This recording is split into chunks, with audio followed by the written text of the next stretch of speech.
Welcome to Washington Today for February 13th, 2023. I'm Gary Starkoff. Thanks a lot for joining us. Federal officials are saying more about the unidentified object shot down over North America over the past few days. The latest, shot down by a U.S. F-16 fighter jet over Lake Huron on Sunday. That operation marked the third day in a row that an unidentified object was shot down over North America, and it comes just days after the U.S. shot down a suspected Chinese surveillance balloon that crossed the country. We'll hear from Defense Secretary Lloyd Austin and the National Security Council's John Kirby coming up. President Biden has fired the architect of the Capitol, Brett Blanton, following a series of misconduct revelations that prompted bipartisan calls for his removal. A White House official told CNN, quote, "After doing our due diligence, the architect of the Capitol was terminated at the president's direction." And Politico writing that Mr. Blanton, quote, faced a crescendo of criticism following a heated oversight hearing last week that centered on an internal watchdog report that cataloged his broad misuse of department resources. United Nations Ambassador Linda Thomas-Greenfield is calling on the Security Council to do more to help earthquake relief efforts in northwest Syria. According to the White Helmets volunteer organization, rescue operations are over in rebel-held areas of northwest Syria, but relief efforts there have been complicated by the long-running civil war. We'll hear what the ambassador had to say coming up. More than 36,000 people have been killed and tens of thousands injured after a magnitude 7.8 earthquake struck Turkey and Syria 1 week ago. Federal officials are saying more about the objects that were shot down over North America in the past few days. A U.S. F-16 fighter jet shot down a high-altitude object on Sunday over Lake Huron. Another unidentified object was shot down over northern Canada on Saturday. And on Friday, an unidentified object shot down in Alaskan airspace. With more on all of this, here is Defense Secretary Lloyd Austin. I know a lot of people have a lot of questions given the activity over the weekend, so I wanted to take a minute to give you the latest on where we stand and what we know, and then I'll take a couple of questions before we hop in the car. The safety and the security of the American people is the President and the Department's #1 priority. And I want to reassure Americans that these objects do not present a military threat to anyone on the ground. They do, however, present a risk to civil aviation and potentially an intelligence collection threat. And we'll get to the bottom of it. Right now, our priority is debris recovery so that we can get a better sense of what these objects are. We're working closely with the rest of the federal government, including the FAA, the FBI, NASA, and others to work through what we might be seeing. We, of course, know that a range of entities, including countries, companies, research organizations, operate in these altitudes or at these altitudes for purposes that are not nefarious, including legitimate research. That said, because we've not been able to definitively assess what these recent objects are, we've acted out of an abundance of caution to protect our security and interest. And that's why we have teams working hard to track down the debris from over the weekend. We have extensive efforts in South Carolina, Alaska, and Lake Huron, and we're supporting our Canadian partners in their efforts there. Each of these recoveries are unique, and each pose their own challenges, as you know. In South Carolina, crews have collected a fair amount of debris from the site, and weather permitting, continue to search. In Alaska, the object landed on sea ice, and because of the wind chills and other weather impacts in the area, safety concerns are partially dictating recovery timelines. In Yukon Territory, Canada is leading recovery operations in the very remote area where the debris landed. And the FBI continues to liaison with Canadian officials, and U.S. Northern Command is ready to offer additional support as requested. In Lake Huron, U.S. Northern Command and the U.S. Coast Guard and the FBI are beginning operations to locate debris in close partnership with the Canadians. Because the recovery efforts are unique, the timelines will be unique as well.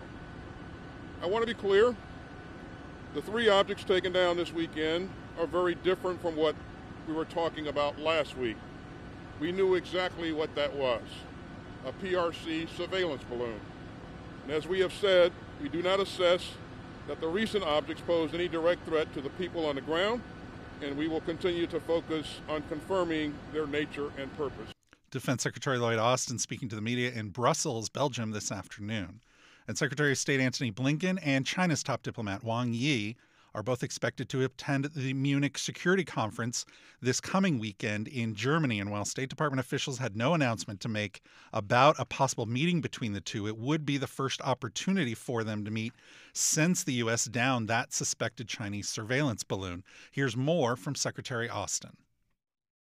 Mr. Secretary, have you been able to recover any part of the most recent three objects? And why continue to call them objects?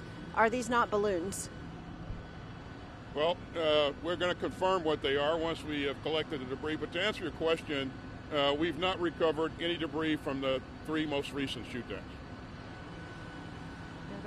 Oh, sure. Sir, as far as policy is concerned, is it American policy to now shoot down these unidentified objects on site? And has there been a delegation of authority from President Biden to yourself on making decisions on when to take down these objects? Thanks. Our policy hasn't changed.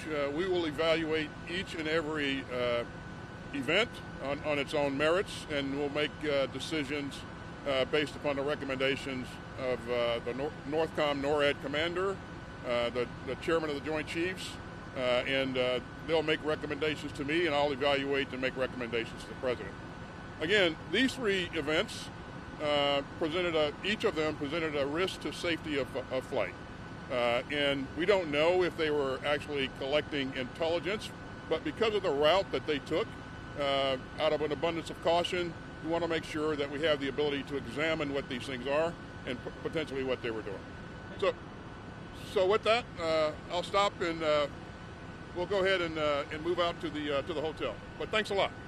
Defense Secretary Lloyd Austin. Back here in D.C., National Security Council spokesman John Kirby also spoke about the incidents. He said better tracking capabilities may partially explain why more objects have been seen in U.S. airspace. In light of the Chinese balloon program and this recent incursion into our airspace, the United States and Canada, through NORAD, have been more closely scrutinizing that airspace, including enhancing our radar capabilities, which, as the commander of NORTHCOM and NORAD, General Van Herk, said just last night, may at least partially explain the increase in the objects that have been detected.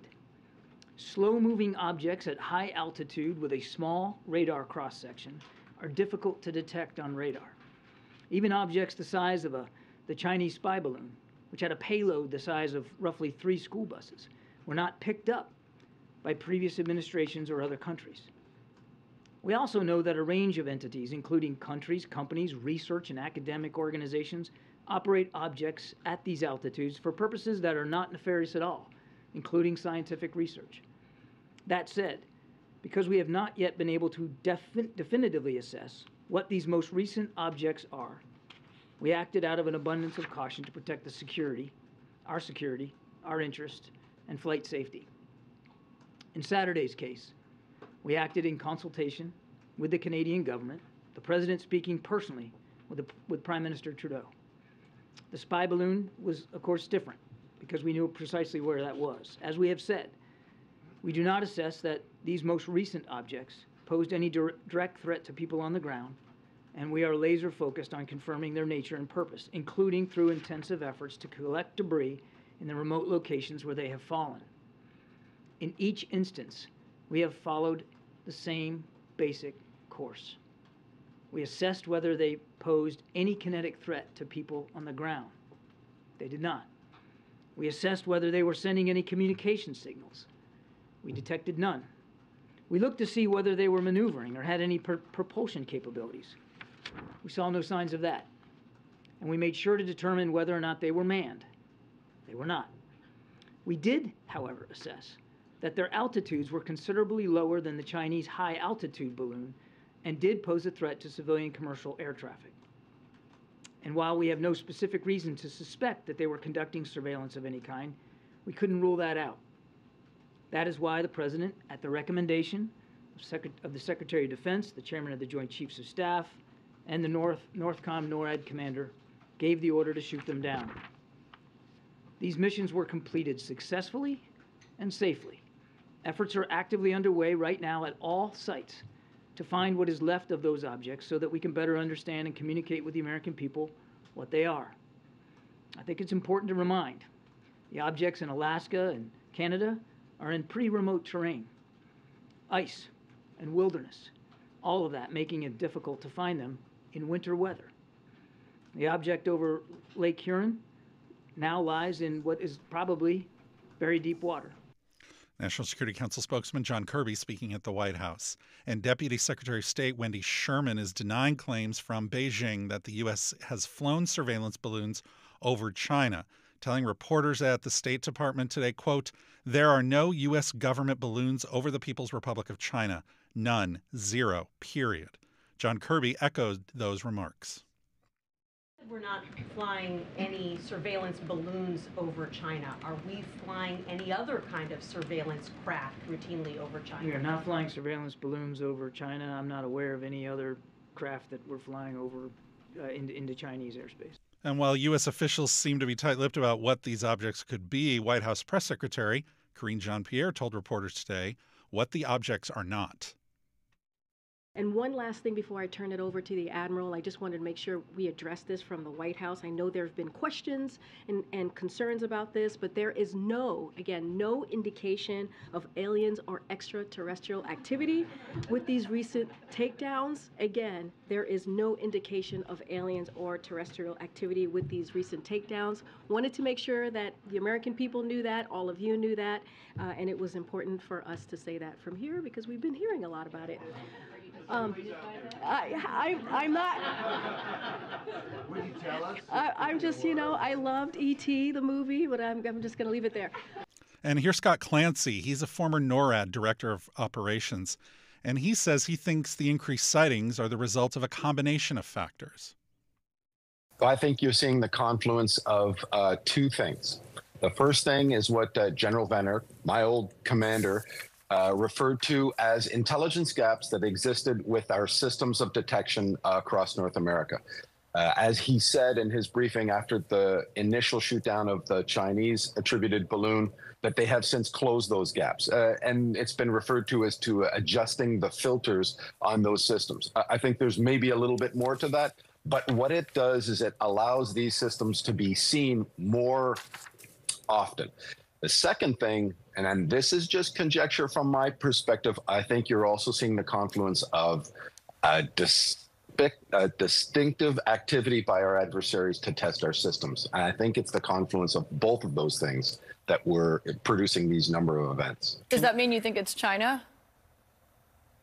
No, I do not. And I think that General Van Erck's prudence with respect to attribution of these last three is well-sounded. Especially when we think of the tensions that already exist in the relations between China and the United States particularly, but let's just say China and the Western world, over the Straits of Taiwan, over its economic dealings, over its flouting of international laws. Canada has been demarched by them in the past for a number of things. So his prudence in making sure that we can recover the objects before attribution is smart. But what I'm saying is it smells to me, as the guy who was directed to conduct operations to defend North America, I'd be very suspicious and I'd be on high alert to make sure that all of our adversaries are being countered. Former NORAD Director of Operations Scott Clancy speaking on CNN earlier on Monday. United Nations Ambassador Linda Thomas-Greenfield is calling on the UN Security Council to do more to help earthquake relief efforts in northwest Syria. According to the White Helmets volunteer organization, rescue operations are over in that area, but relief efforts have been complicated by the long-running Syrian civil war. Since 2014, the UN has been able to deliver aid to the region under a Security Council mandate, but it is currently restricted to using just one border crossing through Turkey. Will Russia now open more humanitarian aid corridors into Syria, or are they going to veto it? Look, that is the question at hand today, Andrea, and that is that the Security Council needs to act. We need to act urgently to open up the 2 additional border crossings. And we have heard from the United Nations. We heard from Martin Griffiths, the humanitarian coordinator. We've heard from the Secretary General that it is important that we open up additional crossings. And so it's the Security Council needs to act. We need to act immediately. There will be a closed meeting of the Security Council this afternoon. In that meeting, it is our hope, our plan that we can move action on this now. We called for this as early as last week. As you noted, we're a week into this, and every single minute means one more life. You said 35,000. I heard just before coming in, 36,000 have been killed. The numbers are ticking every single day. So we must act now, and it is important that we show the Syrian people that we are there for them, that we're ready to provide them the assistance that they need. And I'm really working with all of my colleagues in the Security Council, as well as the NGOs and the UN, to make sure that that actually happens. I know from 2 years ago and continuously, Russia has been difficult to say the least. Now we're in the middle of a shooting war, proxy war for us, but of course the horrible war in Ukraine. Does that make it more complicated, or can this be on a separate track for you? This has to be on a separate track. We're really dealing with a natural disaster. This is a humanitarian crisis, and we need to move forward on this right now without consideration of what we're doing elsewhere in the world. Those things are taking place separately, and we need to move forward on this. And so the Security Council, as I said, will be meeting this afternoon. I called yesterday for urgent action by the Security Council, and it is my hope and expectation that that call will be responded to.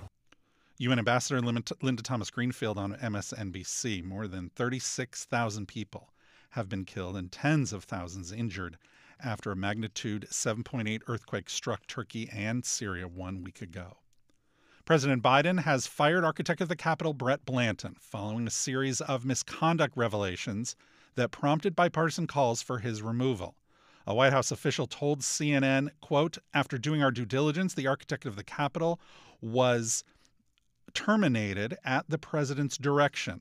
And Politico writing today that Mr. Blanton, quote, faced a crescendo of criticism following a heated House Administration Committee hearing last week that centered on an internal watchdog report that cataloged his broad misuse of department resources and ethics violations. With more on that hearing and what the architect of the Capitol does and how Brett Blanton got the job, here's CQ Roll Call congressional reporter Justin Papp. There is a question about how he got the job. I don't know the answer to that exactly, but there's a past inspector general said to me that it was surprising because he's not trained as an architect, and normally the architect of the Capitol would be. So there's some confusion about that. There's also confusion about who has authority to discipline an architect because he is presidentially appointed, but he is a legislative branch employee. I talked to one expert who said that he believes Congress has the power to impeach Blanton, but lawmakers I've spoken to don't seem to think that they do. The chair of the House Administration Committee, Brian Stile, this afternoon told me that he won't go so far as to call for Blanton to resign, and he won't go so far as to say that Biden should remove him. But he said Blanton serves at the will of President Biden, and it is ultimately his decision to make. What does the architect of the Capitol do, and how much of that role is security?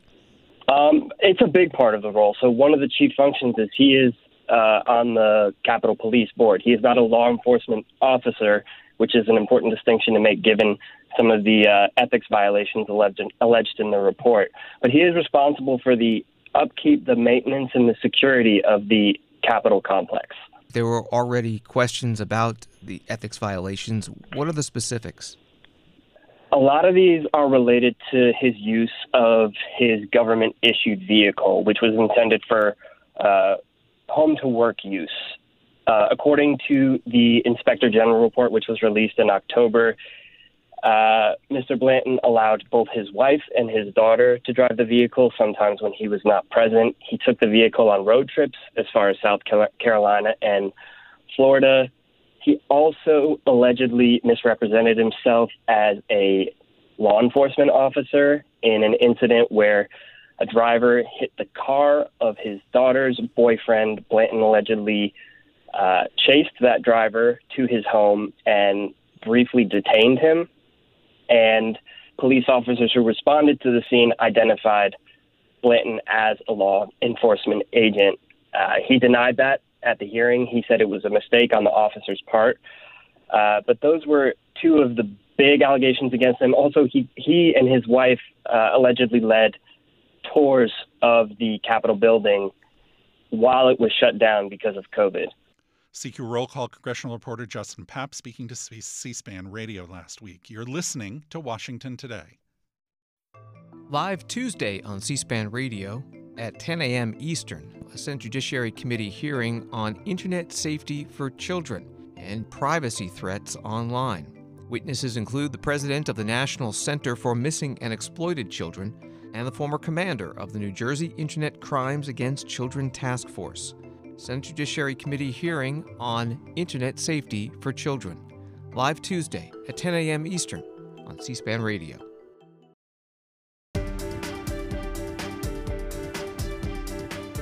Welcome back to Washington Today. The House is on a district work period this week. They will return to D.C. on Monday, February 27th. On Thursday, House Speaker Kevin McCarthy will lead a group of House Republicans on a trip to the southern border. First-term Representatives Juan Ciscomani of Arizona, Lori Chavez DeRemer of Oregon, Jen Kiggins of Virginia, and Derek Van Orden of Wisconsin will be traveling to the Border Patrol's Tucson sector, where they will be briefed and receive an aerial tour from CPB officials. The trip is part of Speaker McCarthy's plans to make security at the southern border a top priority. A Georgia judge has ordered the release of portions of a special purpose grand jury report investigating possible actions by former President Trump to overturn his 2020 election loss there. Fulton County Superior Court Judge Robert McBurney's order says the report will include 3 sections, including one that lays out concerns that some witnesses potentially lied under oath. The 24-person jury was created in 2021 at the request of the Fulton County District Attorney. It heard from 75 witnesses over an 8-month-long investigation, including Rudy Giuliani, South Carolina Republican Senator Lindsey Graham, and Georgia Republican Secretary of State Brad Raffensperger, and the Republican Governor of Georgia, Brian Kemp. And the leaders from Pennsylvania and Missouri are looking to make good on their Super Bowl bets that they made with each other last week. Missouri Governor Mike Parson reminded Pennsylvania Governor Josh Shapiro about their bet that included the losing team having to fly the winning team's flag outside of the state capitol in Harrisburg. And Philadelphia Mayor Jim Kenney will be sending some Philly treats to his counterpart, Kansas City Mayor Quentin Luskin. Mayor Kenney tweeting today, quote, "As per our wager, you'll be getting some delicious Philly food and beer from Down North Pizza and Philly Brewing. I'm also proud to support a Kansas City nonprofit of your choosing with a donation. Congratulations on your win." More than 36 million Americans tuned in for last night's Super Bowl in Glendale, Arizona. That saw the Kansas City Chiefs beat the Philadelphia Eagles in an exciting game. 38-35 was the final score. The Senate returned to work today. Senators will vote on the confirmation of Cindy Chung to be a judge on the U.S. Court of Appeals for the Third Circuit. If approved, she would be the first Asian American to serve on that court. Lawmakers will also vote to advance the nomination of Gina Mendez-Miro to be the U.S. District Court Judge for Puerto Rico. And reaction from the incidents over the weekend from Senator John Tester, who is a Democrat from Montana. He tweeted yesterday, quote, "Protecting Montana and our freedoms is my top priority, and I support the move to shoot down the object that invaded Montana's airspace last night. I remain in contact with senior defense officials, and I'll keep demanding answers for the public." Michigan Democrat Debbie Dingell tweeted, quote, "The increasing incidents of unidentified objects, the latest over Lake Huron in Michigan airspace, are disturbing. We need the facts about where they are originating from, what their purpose is, and why their frequency is increasing." And former Maryland Republican governor and possible 2024 presidential candidate Larry Hogan tweeted, saying, quote, "In times of uncertainty, leaders need to be as transparent as possible with the public. After shooting down 3 airborne objects, President Biden needs to communicate directly with the nation about what we know and what we don't." And during today's Leader Time remarks, Senate Minority Leader Mitch McConnell echoed those comments. Now, on an entirely different matter, there's something unusual going on in our nation's skies. President Biden needs to communicate and level with the American people. About 2 weeks ago, the American people learned that a Chinese spy balloon had crossed into our airspace and was taking its time surveilling our homeland. We watched it tour a big chunk of the country before the administration finally, belatedly, took it down.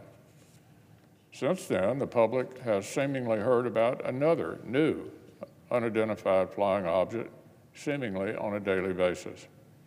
Yesterday, one of our F-16s shot down something they still have not identified near Lake Huron. The day before that, in consultation with Canada, an American F-22 shot down something else over the Yukon. The day before that, we took out something else over Alaska. The administration has still not been able to divulge any meaningful information about what was shot down. What in the world is going on? Has the Biden administration just dialed the sensitivity of our radars all the way up? If so, what are these objects that we are just now noticing for the very first time? Are they benign science projects and wayward weather balloons, or something more nefarious that we've somehow been missing all this time? President Biden owes the American people some answers. What are we shooting down? Where did they come from? Whether they are hostile or not, is there coherent guidance about when to shoot them down? If the administration knew all along about China's surveillance efforts, why did it not have options to shoot that balloon down before it maneuvered itself all across the country? Did the right people in the government know about this surveillance threat? Did ODNI and DOD not adequately share intelligence about the growing threat? How did we get into a position where the greatest nation in the world doesn't know what is traversing our own airspace? How long has the domain awareness gap that NORTHCOM Commander General Van Herk has identified existed? And what has the department done about it? The Commander-in-Chief owes the country some answers. And the incidents over North American skies were also on the mind of Senate Majority Leader Chuck Schumer. Over the weekend, U.S. forces shot down 3 unknown objects that entered U.S. and Canadian airspace that were deemed to pose a potential threat to civilian aviation. At the moment, we only have preliminary details. I have scheduled for senators to receive a briefing tomorrow on what we know and do not know about where these objects come from and what threats, if any, they pose to the United States. So that's tomorrow. I believe, and my office can check me on this, it would be at 10 a.m., but we'll send a notice out so people check the time. I commend President Biden and all our service members who acted quickly to shoot these objects down before they endangered American aircraft or civilians. Unlike the balloon shot down last week, these objects demanded a swift response to ensure they didn't get in the way of commercial jets or pose any other risk on the ground. The American people can rest assured that our defense and intelligence agencies are focused like a laser to determine where these objects came from and what their capabilities were. And while there's still plenty that we don't know about this past weekend's events, in the case of the Chinese balloon, we do know now that it was not the first time Chinese surveillance balloons entered United States airspace. It has been confirmed that 3 balloons flew over the United States during the previous administration without detection. China's deployment of these balloons is brazen. I bring this up to emphasize that this issue is bigger than any one administration and should be free from partisan sniping. Congress is going to conduct a careful bipartisan examination at these various incidents, and also look into why U.S. authorities didn't find these Chinese surveillance balloons sooner. My friend, Senator Tester, has been taking the lead in this effort. I want to commend him for his leadership. And so as we recover the items shot down over the weekend, I once again commend the President. And I fully support the Senate taking a thorough look at finding out why it took so long to find these balloons. It is something we must do because, as I mentioned, 3 of them occurred during the Trump administration, and the authorities knew nothing about them. I finally want to thank our service members for their excellent work. And Congress is going to work in the coming weeks to get the full story of what happened and how we keep the American people safe. Senate Majority Leader Chuck Schumer on the floor earlier today. And also earlier today on Fox News, Montana Republican Representative Matt Rosendale talked about what he knows about the objects. We had a secure briefing before I left Washington last week, and those are the kinds of questions that I was asking. Obviously, we're not allowed to share information that we received, but I can tell you it was quite minimal and did absolutely nothing to help secure my fears. Why is it that the Chinese balloon wasn't brought down over the Pacific Ocean before it entered over Alaska, much less over Canada, and then flew across the United States? Unfortunately, I had a report while I was sitting at an event on Saturday evening that there was an air shutdown over the northern part of the state again. Yeah. And I really believe that it's because of the device that they shot down over Lake Huron. Problem is that the Department of Defense left me in the dark literally for about 18 hours while I had people all across Montana asking questions about what is going on. What is going on with our national security? I'm right now sitting 3 miles from Malmstrom Air Force Base and in the middle of a ICBM missile field that stretches over hundreds of square miles across Montana. Sure, and the original spy flight, that big balloon, the size of 3 school buses, that went right over, took all the pictures they needed to. That's it right there. Listen to the conversation. Steve, it didn't just go over. It hovered around this area for a couple of days. They determined that it did have maneuverability, that it did have motion, did have propellers, and we are asking questions. How much data is being collected? The cumulative effect of all of that data can be causing us problems for many years into the future. Do they have blocking devices on those balloons to keep us from giving communications to the missiles if we did have to launch them? And New York Democrat Adriano Espaillat spoke about it with The Brian Lehrer Show on WNYC Radio in New York City. Look, I think that if you saw the balloon, you could have perhaps consider it to be a weather balloon or just that went off course. It didn't look like a spy machine, if you may. But you know, we all know that China and Russia and us, we're always checking and we're always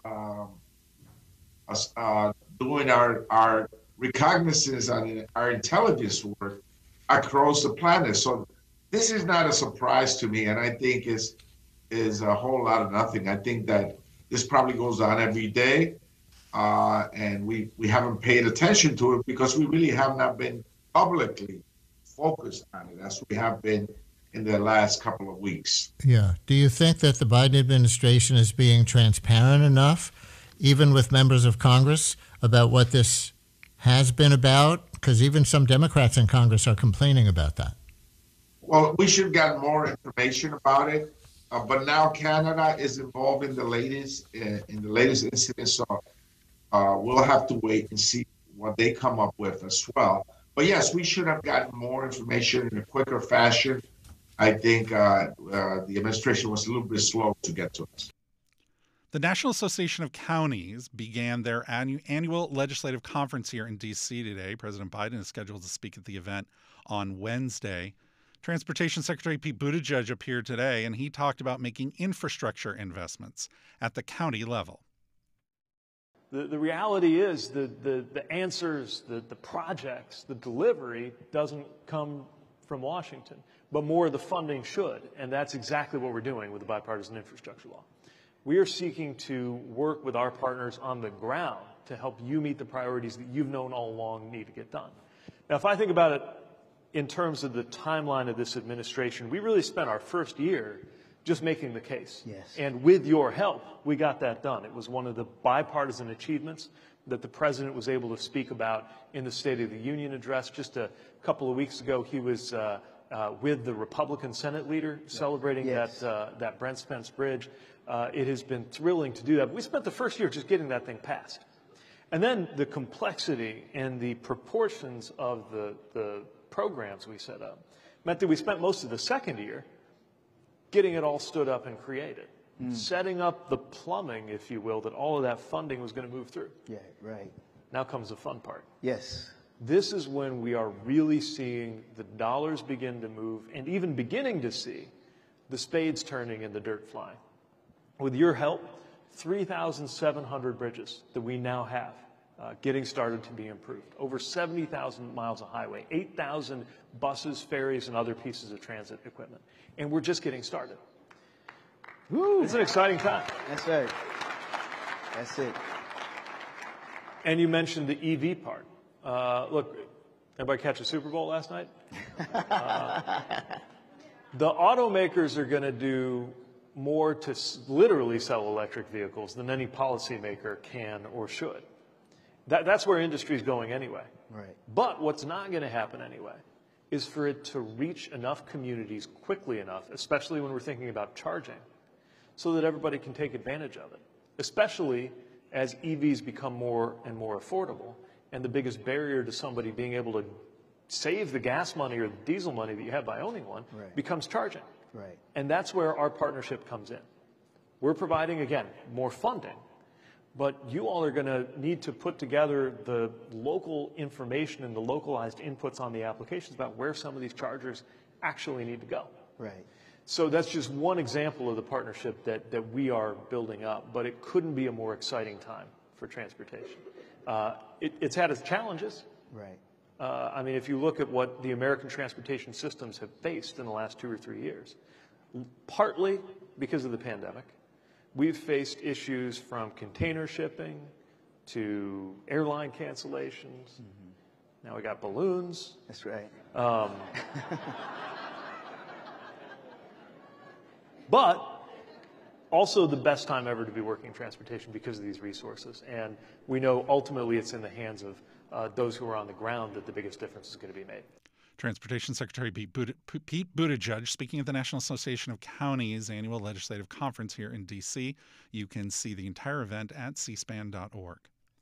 And finally, tomorrow marks the 5-year anniversary of the shooting at Marjorie Stoneman Douglas High School in Parkland, Florida.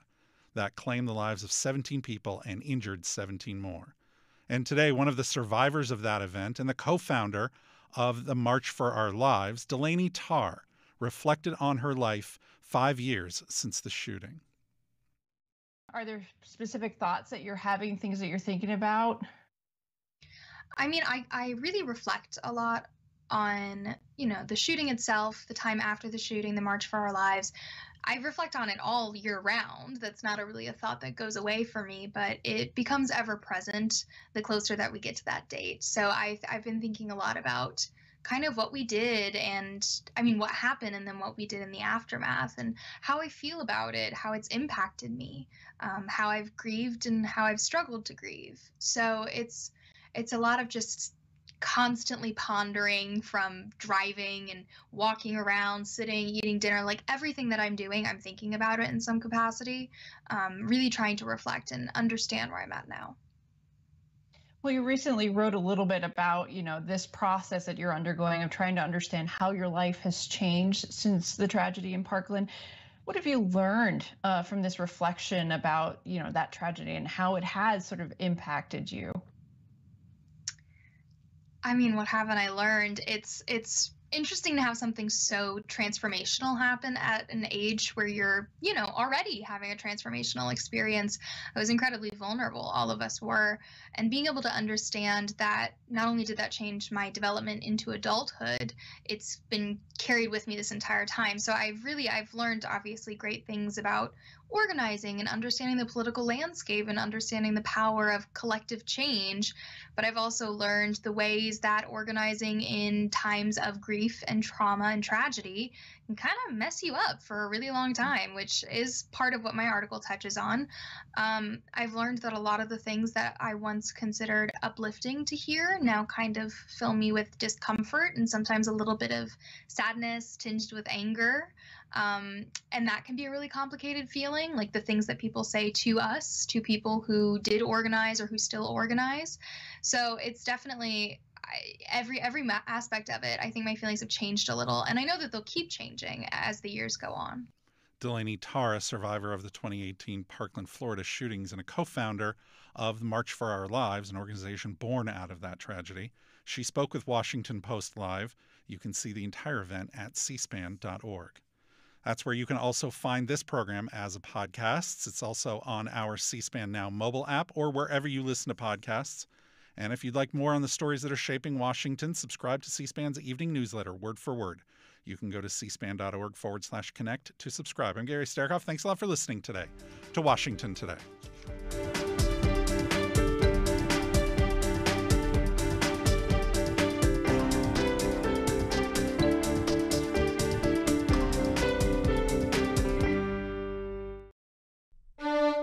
C-SPAN's Washington Journal. Every day we take your calls live on the air on the news of the day, and we discuss policy issues that impact you. Coming up Tuesday morning, American Petroleum Institute Senior Vice President Frank Macchiarola discusses Biden administration oil and gas policy and efforts to improve energy production in the U.S. And then Toure, journalist, host, and creative director at the Griot, talks about Black History Month and political news of the day. Watch Washington Journal live at 7 Eastern Tuesday morning on C-SPAN or on C-SPAN Now, our free mobile video app. Join the discussion with your phone calls, Facebook comments, texts, and tweets.